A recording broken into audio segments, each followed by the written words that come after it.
Hi guys, it's a nice day today. It's cloudy and a little windy and conducive to plant. I'm going to plant more peppers, and the variety is sweet banana. I'm going to plant it 1 inch deeper than the soil level in this small pot, because it's quite windy in this area. You see, it's creating a hole because of the strong wind. Peppers are not like tomato plants that when you bury the stem deeper, the stems that are covered by the soil will grow more roots.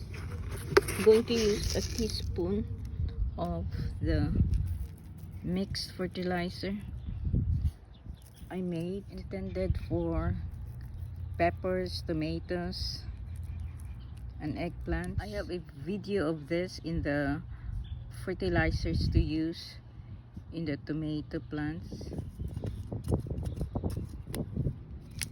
Just squeeze the bottom of your pot and it will be easy to remove it, especially if your seedling is wet. Front face of your plant, and I'm going to add more fertilizer.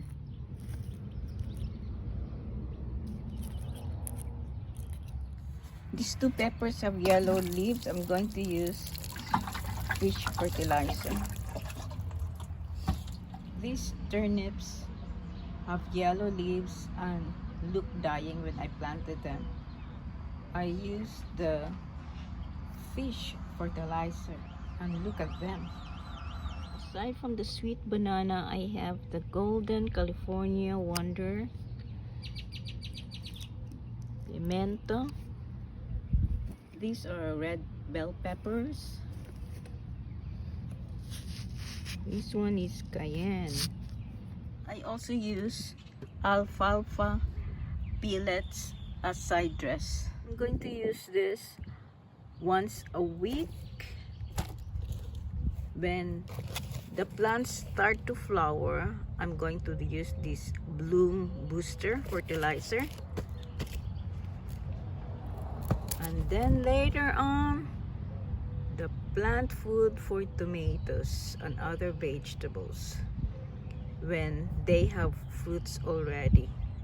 Small fruits. I'm going to remove the small fruit because the plant is too small to have fruits.